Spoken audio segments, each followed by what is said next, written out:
They thought Christmas would erase me. They thought wrong. I live in Tampa, Florida. 51 years old. I've worked 30 years as a mechanic. Grease under my nails, busted knuckles, sweat every day. Not a fancy job, but honest. My wife Teresa never liked to mention it at parties. My sister Rachel? She laughed about it behind my back. But when their cars broke down, guess who fixed them? Me. Always me. The week before Christmas, I drove to Walmart. Parking lot full. Carts everywhere. Families loading up flat screens, turkeys, toys. I wasn't buying luxuries. Just what I could, a turkey, a few toys for my kids, some lights. Nothing flashy. My credit card screamed when I swiped it, but I paid. Because that's what a father does. On the way home, I called my buddy Mike. He's a truck driver, always on the road. He asked if I was ready for Christmas dinner at my parents' place. I said yeah, but something in my voice cracked. He heard it. He said, "Man, keep your head. They'll push you. They always do." I told him not to worry. But deep down I knew. This year would be worse. At home, Teresa was on her phone, scrolling, smiling at something I wasn't part of. Rachel texted her nonstop these days. I didn't check, but I knew. My daughter Emma sat at the table doing homework. My son Chris played a video game with the volume too loud. Normal house, but I felt like a guest. Like a shadow. Christmas Eve, we drove to my parents'. The house looked like a catalog picture. Lights everywhere, candles in the windows, inflatable Santa on the lawn. Rachel stood at the door first. New dress, perfect hair, that fake smile she always saved for me. She hugged Teresa long, hugged my kids, then gave me a tap on the shoulder. Not a hug. A tap. Like a stranger. Inside, the table was set. My seat, where I'd sat for decades, was gone. They slid me to the corner. Near the kitchen door, where the waiters would sit if it was a restaurant. I noticed. Everyone noticed. Nobody said a word. Dinner started. Ham, turkey, mashed potatoes, casseroles. Food everywhere. My mom asked Rachel to say grace. Not me. Not once in all these years. Rachel smirked as she prayed, thanking God for family who lifts us up when others fall short. Her eyes flicked at me. Laughter rippled down the table. I clenched my fork so hard my knuckles turned white. After dinner came the toasts. My father raised his glass and said, "To Rachel, for carrying the family when others can't." He didn't look at me. He didn't have to. I felt the heat crawl up my neck. My kids stared at their plates.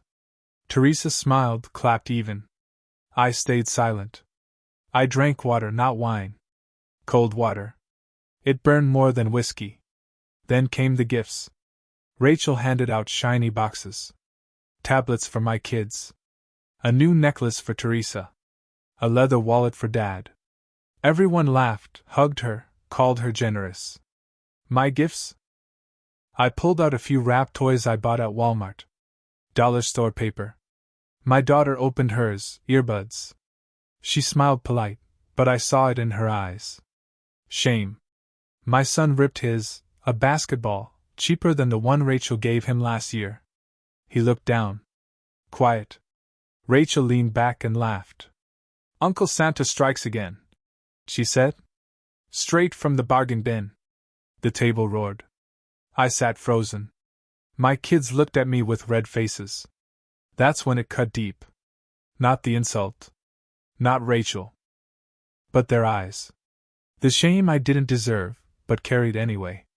I looked at Teresa. She didn't defend me. She laughed soft, hiding behind her glass. That hurt worse than the words. Because loyalty doesn't break in public unless it's already broken in private. The night dragged. Every toast, every joke, every whisper, it was all on me. I chewed cold turkey, swallowed hard, and smiled like it didn't matter. But it did. Every bite tasted like rust. Every laugh like a nail in the coffin they built for me. I didn't explode. I didn't shout. I didn't flip the table. No. That's what they expected. Instead, I stayed quiet. I stayed patient. I stayed cold. Emma touched my arm under the table. Her eyes were wet. She whispered, "Dad, it's okay." But it wasn't. It wasn't okay for her to feel ashamed of me in my parents' house. It wasn't okay for my son to shrink into silence. It wasn't okay for Teresa to smile at another man's jokes louder than mine. They thought they buried me that night. They thought humiliation was final. But humiliation doesn't kill a man like me. It fuels him. I drove home with the gifts in the back seat, my kids silent, Teresa scrolling her phone again. I gripped the wheel so tight it creaked. On the highway, Christmas lights blurred past. My reflection in the windshield looked older, harder. I said nothing. But in my head, one thought repeated. Again. And again. They laughed at me. They laughed at me in front of my kids. They laughed at me in my father's house. That will never happen again. This was the last Christmas they laughed at me. Next year, I'll be the one smiling. They thought the morning would soften me. They were wrong. I woke before the sun and made coffee in the dark. The house was quiet except for the fridge humming and the old AC. I stood at the sink and watched the street lights fade. Tampa wakes early. Trucks roll. People hustle. I do the same. Teresa came into the kitchen with her phone in her hand. She didn't say good morning. She never looked up. My daughter Emma shuffled in, hair messy, sweater too big. My son Chris came after, earbuds in, hoodie over his head. Normal scene. Normal family. I felt like the guest again. I made eggs and toast, maybe too much butter. I put plates down. I tried to make it nice. Nobody said thanks. It's fine. I'm a dad. I don't need applause. I need peace. Then Teresa spoke without lifting her eyes. Rachel's thinking we do Christmas lunch over there again, she said. She says it's easier for everyone. I drank the coffee and let it burn. Everyone? I asked. Or just her? Teresa shrugged. Don't be difficult. It's family. Family. That word again. Always used like a leash. My phone buzzed. Mike called from my 75, stuck behind a wreck. He asked how last night went. I said the word fine, and heard how false it sounded. He grunted. Quiet is your friend, he said. Quiet and proof. I said I know. I really do. I washed plates and packed the trunk. Turkey leftovers, my tools, a small box of gifts I forgot yesterday. I tossed in jumper cables because I always do. Habit. Mechanics carry their life in the trunk. We drove to my parents' place again. Same lights. Same lawn Santa leaning in the wind. Different air. I felt it before I stepped in. Rachel greeted my kids like a game show host. She handed Chris a bigger box and made sure I saw it. She hugged Emma long and whispered something I couldn't hear. Teresa smiled and walked past me, like I wasn't there. Mom fussed over casseroles. Dad watched the game with the volume too loud. The seat chart was the same trick as yesterday. I got the side chair near the kitchen door. I took it without a fight. People notice when you fight. They also notice when you don't. Lunch ran like a script. Rachel toasted, new traditions, and fresh energy in the family. She looked at Teresa when she said fresh. She didn't have to look at me when she said energy. Everyone got the message. Dad raised his glass to Rachel again. I kept my water. Then the first hit landed. Rachel set her phone on the table, face up like bait. A photo from last night, my cheap wrapping paper, my kids holding my gifts with polite smiles. Caption: Dollar store Santa strikes again. Bless his heart. People at the table chuckled. Not loud, but enough to sting. Emma's eyes dropped. Chris looked away. Teresa scrolled past it like it wasn't there. My throat went dry. I didn't speak. I cut my ham small. I chewed slow. I let the room show me what it really was. After lunch, Rachel called for family planning. She loves meetings with names. She brought a notebook like she was running a company. Mom and Dad need help with bills, she said. They get confused. We should organize access. One point person makes sense. She glanced at me and smiled. Someone responsible. What about both of us? I said, calm and even. We split tasks. It's Mom and Dad. We manage together. Rachel laughed like I told a joke. You have your schedule, she said, waving a hand at my work jeans. You're always at that garage. This is detail work. Not your thing. Dad cleared his throat. Your sister's been doing a lot, he said. Maybe let her lead. Mom didn't look at me. She picked up the tablecloth. I felt the heat again climbing my neck. I swallowed it. Rachel then slid a folder across the table like it was a menu. Also, Mom's doctor suggested one of us be a health proxy, she said. Emergency stuff. Just paperwork. She looked at Teresa. We'll keep it simple. My name wasn't on the first page. Or the second. Not as primary. Not as backup. So I'm backup to the backup? I asked. Rachel smiled small. Don't make it a thing. It's just practical. Teresa said nothing. Dad reached for the remote like the game mattered more than this. I didn't sign. I didn't argue. I said, I'll take a look at home. Rachel shrugged and said, Sure, take your time. Like it didn't matter. It mattered. Everything mattered. The humiliation came in layers. That's how they do it. A joke at lunch. A seat by the door. A document without your name. It looks small, each piece alone. Together, it's a wall. In the living room, after dishes, Rachel did her favorite show. She handed envelopes like awards. Teresa, I know money's tight, she said loud enough for everyone. This will help with the kids' clothes. She gave a department store card with a bow. Teresa giggled like a teenager and said, You're a lifesaver. My chest went tight. Emma looked at me like a question. Chris looked at the floor. Don't worry, Rachel added. I got something for you too. She tossed me a plastic gas card. For your commute, she said. I know the garage is far. The room laughed. Gas. For the mechanic. I held the card steady. My hands didn't shake. I've held hot exhaust pipes with less burn. I went outside to breathe. The December air in Florida isn't cold, but it cut right then. I leaned on my car and watched the neighborhood move. A kid rode a scooter. A man walked a dog in a Christmas sweater. Normal life kept going. Mine paused under a porch light. Mike called again. He heard it in my voice before I spoke. They did something, he said. I told him about the folder, the posts, the card. He cursed under his breath. Don't fight them in their room, he said. Make your own room. Paper beats noise. Always. I said, I need a notary. And a scanner. He said, come by my yard tomorrow. I'll set you up. I went back inside and found Emma in the hallway, wiping her face with a sleeve. I'm fine, she said, the way kids say when they're not.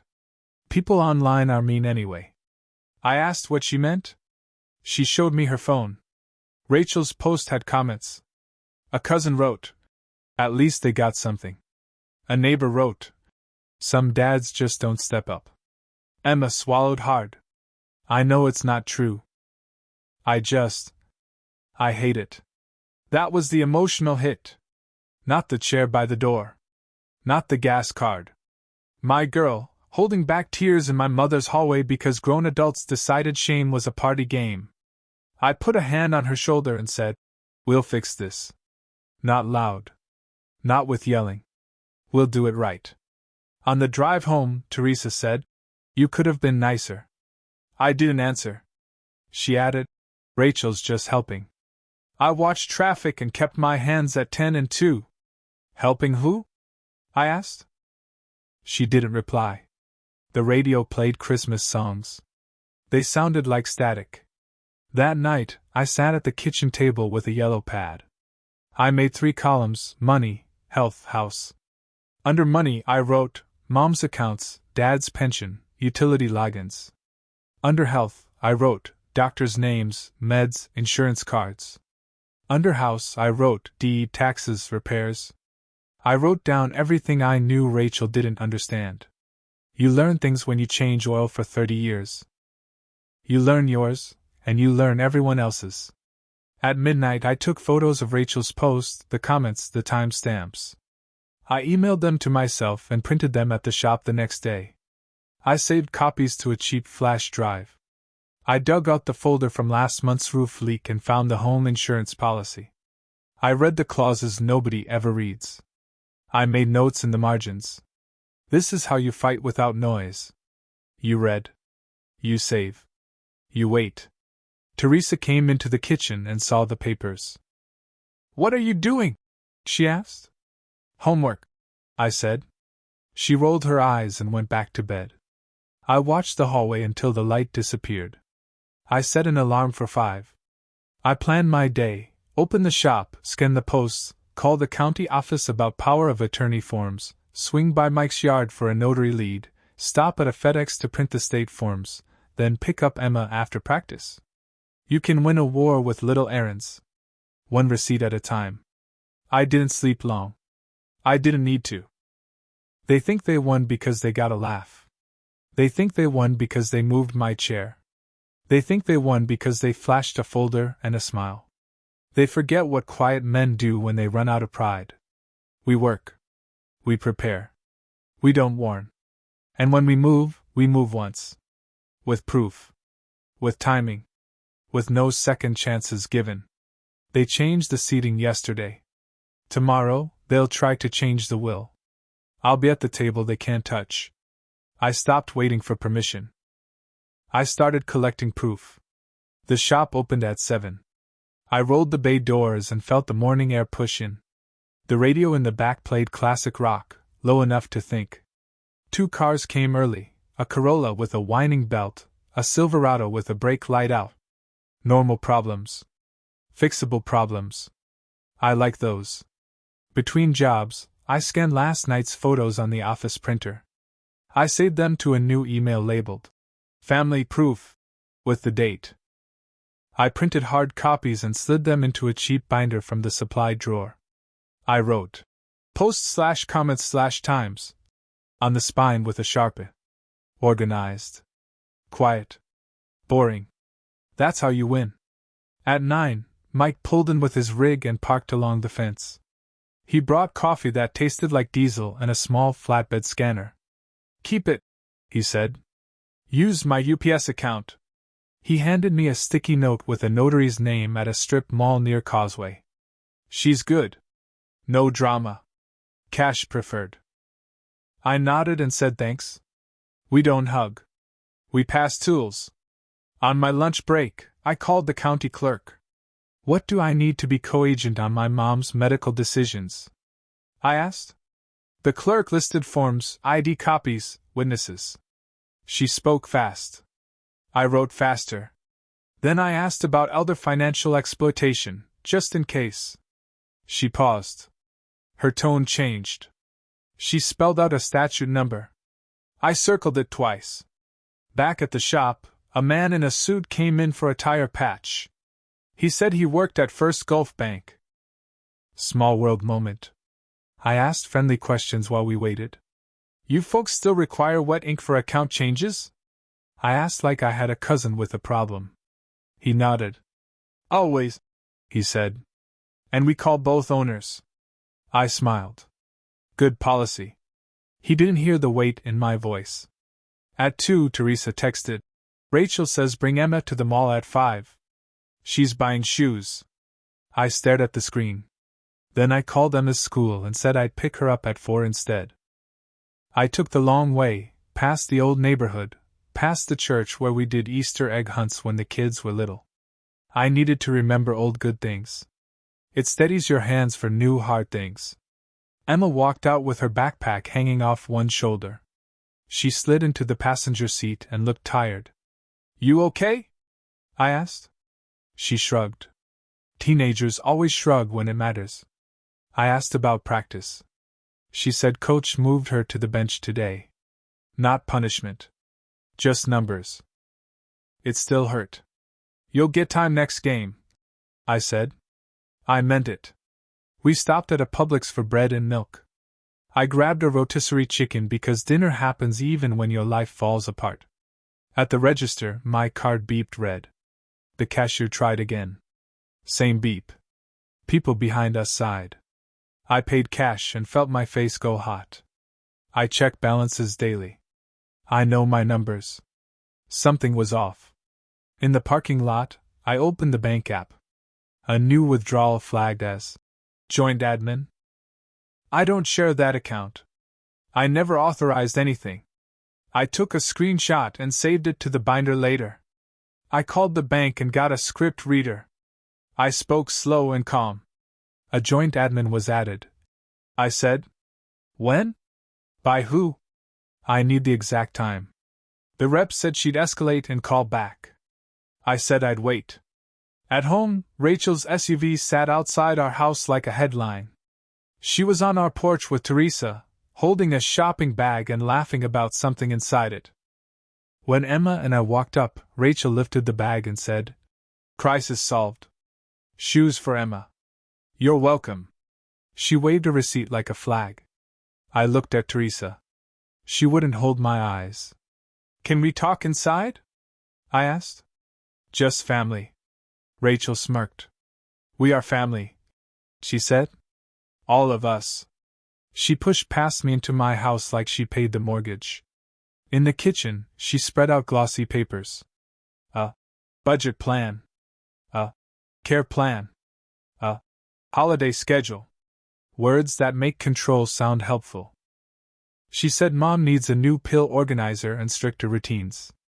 She said Dad shouldn't drive at night anymore. On both points, she's right. But she used those facts like a ladder to climb on my neck.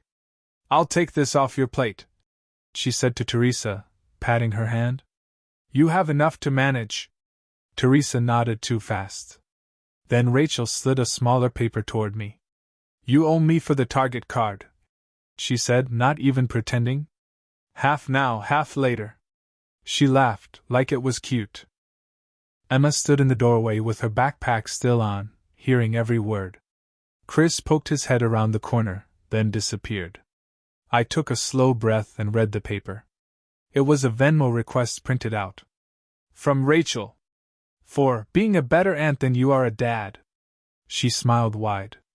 She wanted me to blow up. She wanted a scene. She wanted proof I'm the problem. I looked at Emma. She shook her head once, small, pleading for me to let it go. Love can feel like a muzzle. I set the paper down and said, We're done for today. Rachel scoffed. With you? We've been done for years. Then she hugged Teresa long and loud and left her perfume hanging like a fake cloud. That night, Chris sat at the table with a math packet and wouldn't meet my eyes. You okay? I asked. He shrugged like his sister.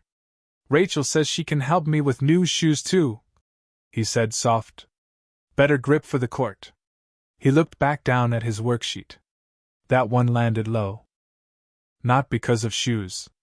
Because my boy thought I couldn't handle shoes. I stepped outside and called the bank again. I asked for security this time. I gave them the transaction number and the timestamp. I spoke like a man who has all night. I got escalated to a manager. She checked and said words that locked my jaw. We have a joint access request for your mother's account, she said. It lists your sister as primary. It lists you as not present. Date of request, this morning. I said, That's interesting. Because lunch was here, and I was present. She said she'd flagged the request and put a hold. She said they follow policy, not feelings. I thanked her anyway. She gave me a case number. I wrote it on the binder spine. I drove to Mike's yard at 9 with a box of papers. He signed me into the warehouse and set me at a folding table under a buzzing light. I scanned everything: posts, comments, timestamps, the Venmo printout, the bank case number, even the photo of Rachel's Target bag on my porch. I labeled each file with a date and a one-line description. I backed up the folder to a fresh flash drive with a piece of blue tape on it. I wrote "Blue, Home" on the tape with a Sharpie. On the way out, I passed a woman in a reflective vest counting inventory. She glanced at the binder and said, "You look like you're building a case." I said, "I am." She nodded like she's seen it before. People see more than they say. Back home, Teresa was in bed, phone glowing against her face. She pretended to sleep when I walked in.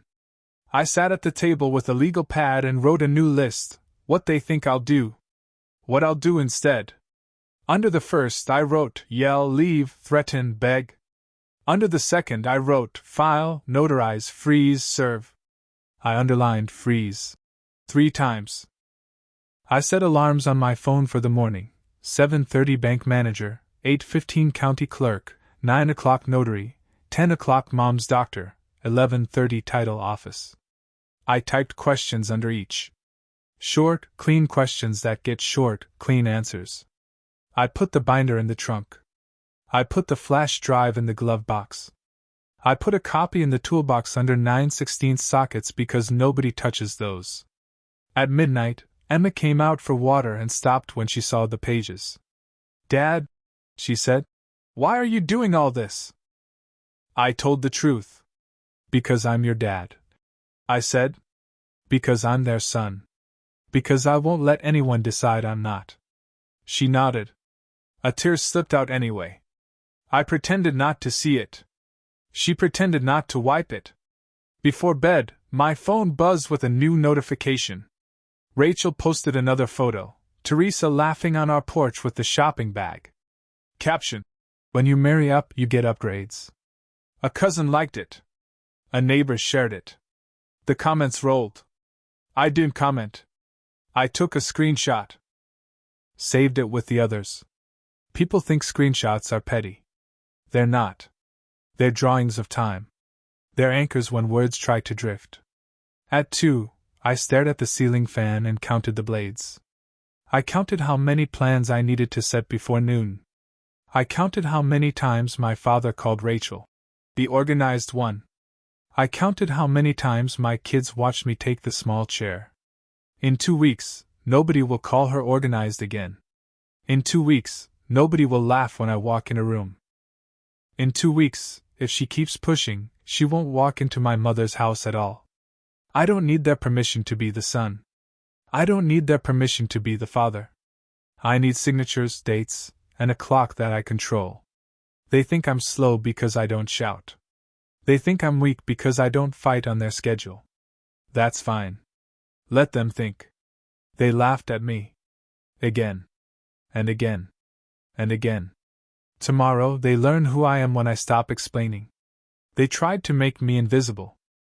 I'm about to become the only thing they see. They thought silence meant surrender. It never did. The next morning, I opened the shop early. Rolled the bay doors before the sun rose. The concrete still held night air cool against my boots. I brewed stale coffee, poured it in a paper cup, and sat at the desk. My binder sat open. Pages neat, time-stamped, ready. Quiet work looks small until the pile grows. At 8 sharp, I was at the bank. The branch manager wore a red tie and carried the smile of a man used to saying, "No," gently. I laid the case number down on the desk. He tapped keys, cleared his throat, and admitted. "A joint admin request was made online this morning." He said my sister's name without looking at me. I asked who approved it. He said it was pending. I asked if pending meant frozen. He nodded. Frozen. That word felt like steel in my hand. Outside, I leaned on my truck and watched people rush in and out. Old women with deposit slips. Contractors with rolled checks. Kids opening savings accounts. Rachel plays family like a game. I play systems. Banks don't care about smiles. Banks care about signatures. I drove to the county clerk's office next. Beige walls, buzzing lights, lines of tired faces. I waited with them, binder on my lap. When my number flashed, I stepped forward and asked clear questions. How do I file as co-agent on medical care? What if someone excludes me without consent? What forms secure equal access for adult children? The clerk handed me a packet an inch thick. I took it without blinking. At noon, I grabbed lunch at a gas station. 2 hot dogs, a bag of chips, black coffee from a burnt pot. Sat in the cab of my truck with grease under my nails and paper forms across my knees. People underestimate the man who eats alone in his truck. They shouldn't. That man is building something. At 3, I pulled up to Mom's doctor's office. The receptionist checked the file and confirmed. Rachel had called that morning, asking about proxy updates. We told her she needed signatures from all siblings, she said. She didn't like that. I smiled. I said, keep telling her that. That night was a family dinner again. Rachel insisted. She texted Teresa. Dad wants everyone here. Translation: Rachel wants to see if I fold. We drove over after dark. The lights were brighter than ever, the yard stuffed with inflatables, as if decorations can hide rot. Inside, Rachel greeted us with loud cheer. We're trying something new tonight, she said. Assigned roles. She handed Teresa a stack of plates, handed Emma napkins, handed Chris a pitcher of tea. She gave me nothing. You can just relax, she said, smiling wide. The table laughed like it was clever. I sat down without a word. Dinner ran. Small talk, football scores, weather. Then the shift. Dad cleared his throat. Your sister's been taking good care of things, he said. Maybe let her handle the paperwork going forward. Rachel leaned back in her chair, basking in it.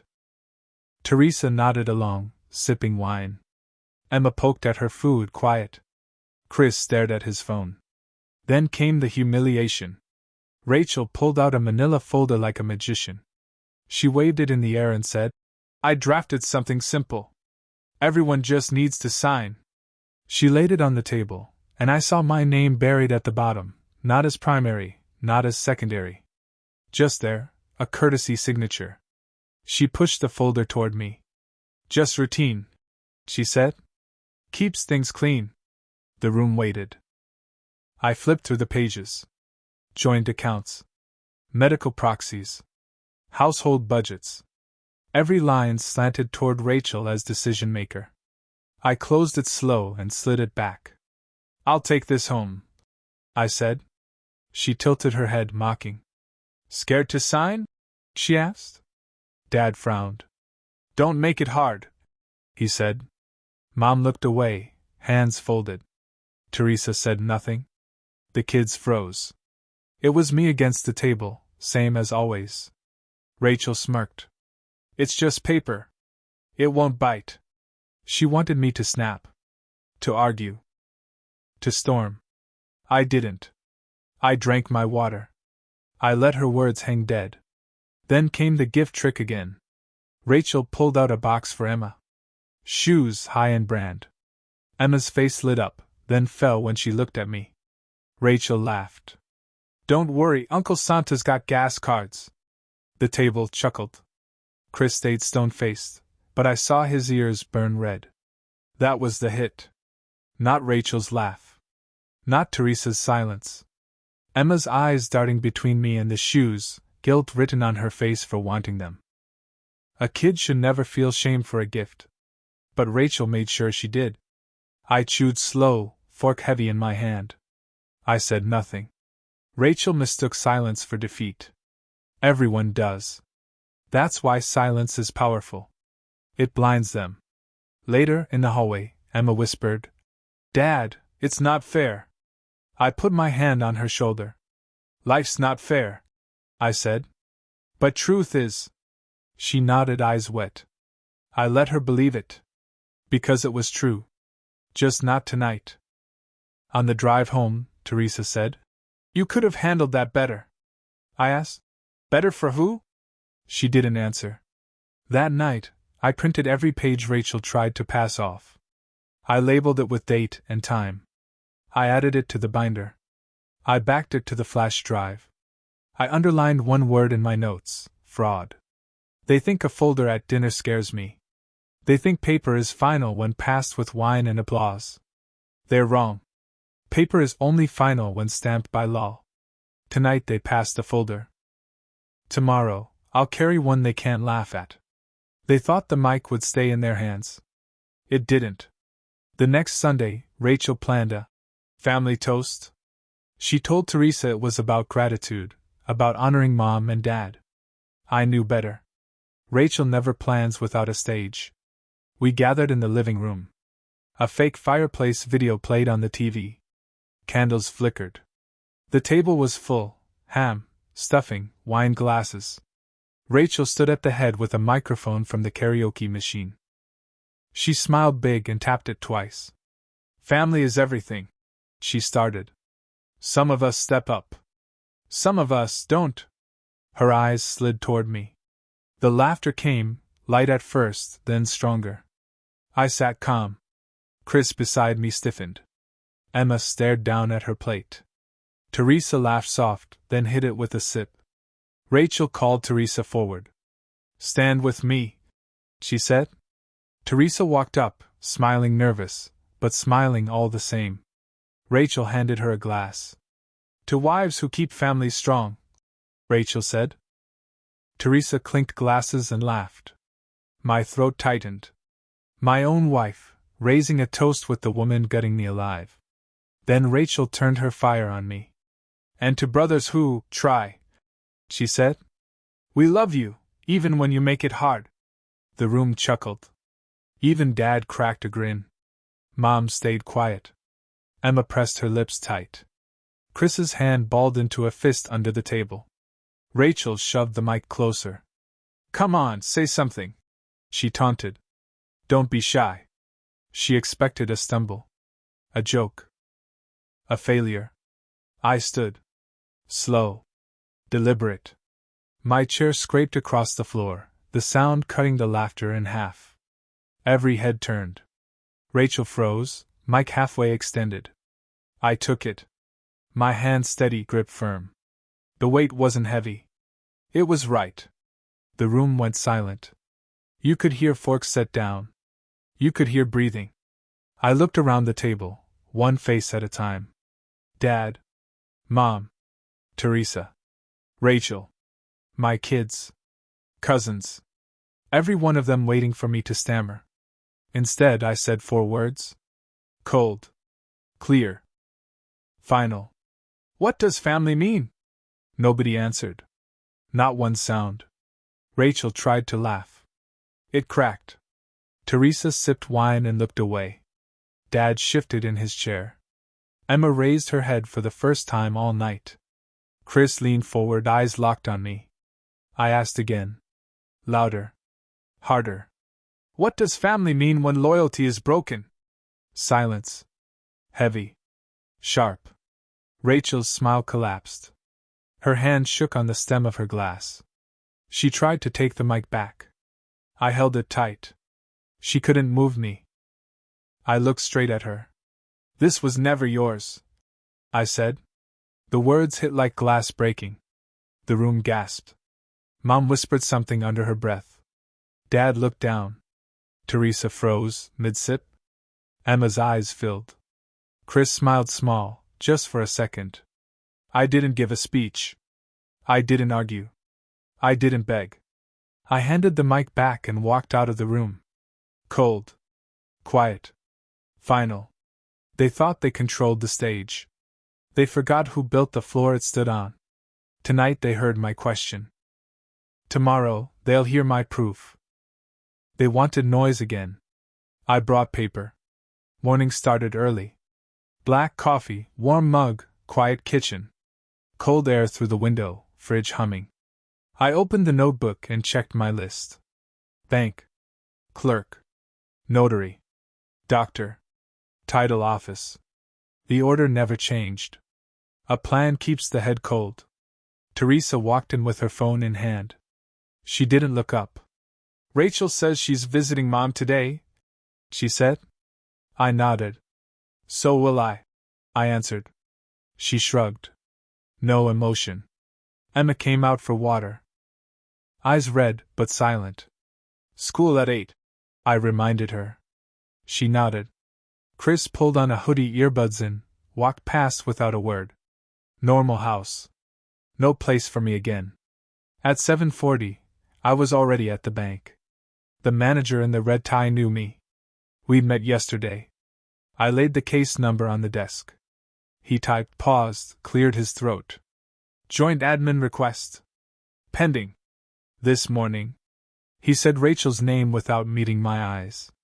I asked if pending meant frozen. He nodded. Frozen. That word felt like steel in my hand. Outside, I called Mom. I'll stop by after lunch, I said calmly. She sighed. Don't fight, she pleaded. We won't, I said. We'll just do it right.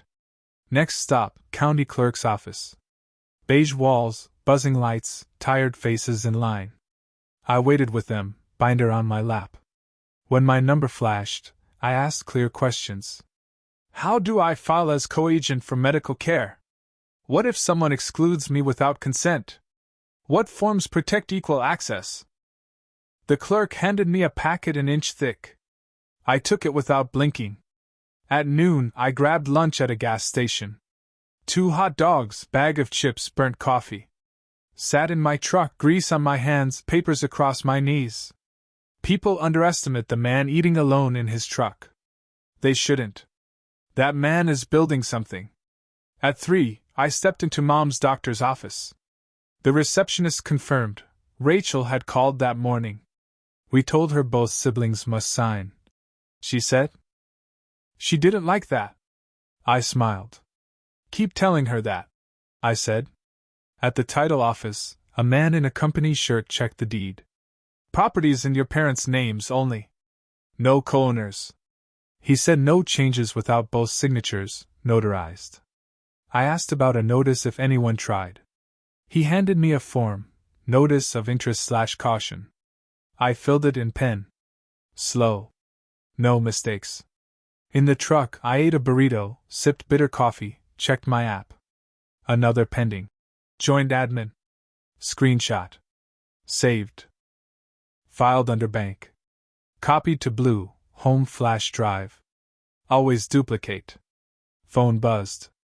Rachel's new post. Photo with Mom at the table. Caption. Some people pull weight, others get dragged. But family is us. Comments rolled in. You're amazing. They'd be lost without you. Screenshot. Saved. No reply. Paper is louder. The bank called back. Same manager. We're patching your parents in, he said. Stay on the line? Yes. He dialed. Mom picked up. Dad in the background. Manager explained calmly. Changes require both children. Son requests equal. Daughter requests primary. Do you confirm equal? Silence. Then Dad cleared his throat.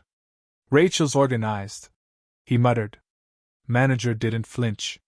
This isn't about organized. Equal or status quo. Mom spoke soft. Leave it equal. Confirmed, the manager said. Any single request denied. He returned to me. It's fixed. I thanked him. No smile. Smiles come later. At 3, I picked up Emma. She looked tired, voice flat. Coach benched me today, she said. Numbers game. Not my fault, I said. Next game's yours. She nodded. We stopped at Publix for bread and milk. At checkout, the card worked. Normal. In the parking lot, Emma showed me her phone. Rachel's story. Sometimes you stop expecting anything from some people. Emma's hands trembled. I don't want them thinking. She trailed off. I looked her in the eyes. They'll think what they're told. Tomorrow, I'll do the telling. At 5, we were at my parents'. Rachel met us on the porch, clipboard in hand. Quick tonight, she said. Just signatures. Inside, the table was set. Candles, clean plates, one chair for me, again by the door. I took it. No fight. Dinner passed. Football scores, weather, small talk. Then Rachel stood, folder in hand. I simplified things. She announced. Less space for mistakes. She laid the pages down. I read. Primary authority, sole proxy, signature rights. Same name everywhere. Not mine. Where are the second signatures? I asked. Where they belong.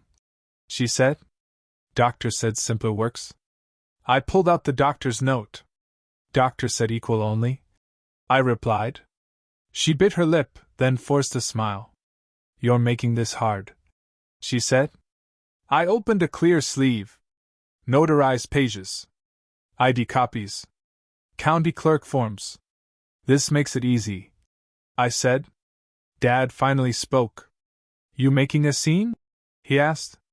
I shook my head. No. I'm making order. Rachel pivoted. Then gifts, she said. She handed Chris a new jacket, brand name, expensive.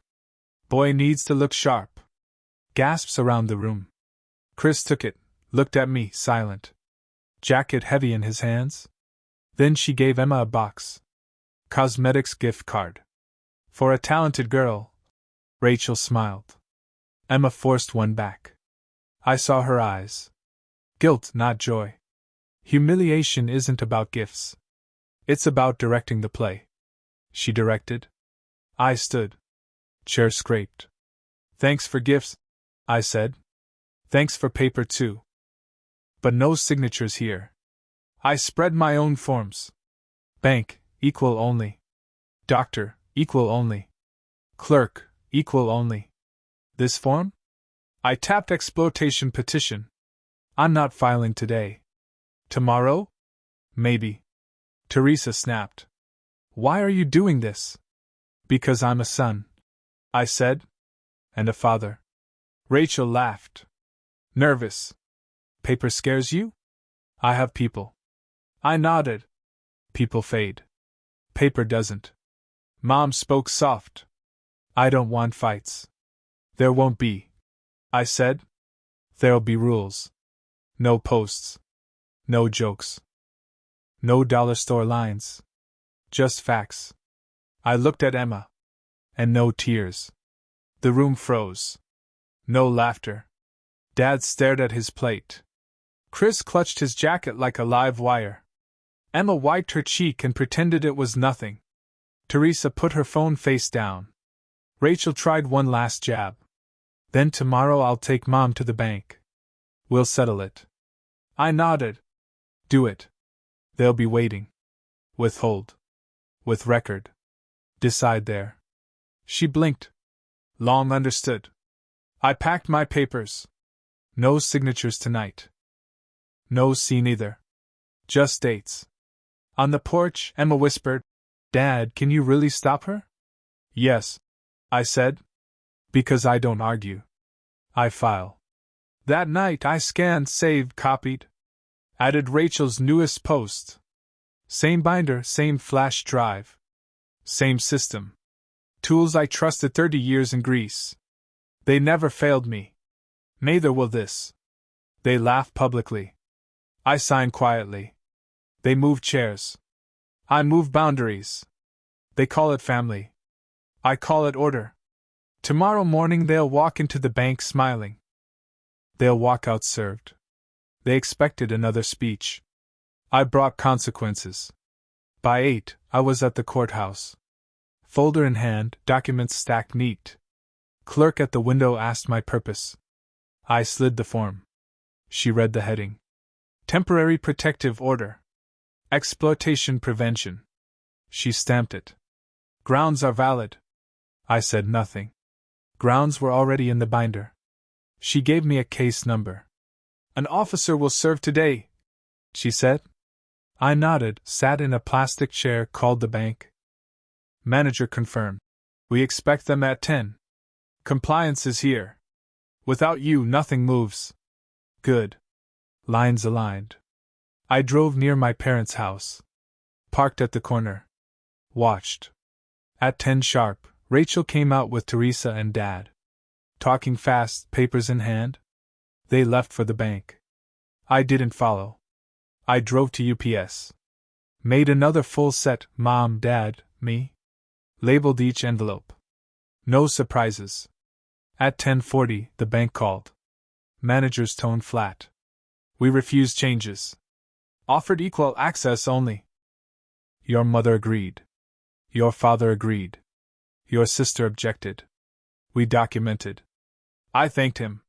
He added, and one more. We saw the posts. We're people too. I said nothing. Silence was enough.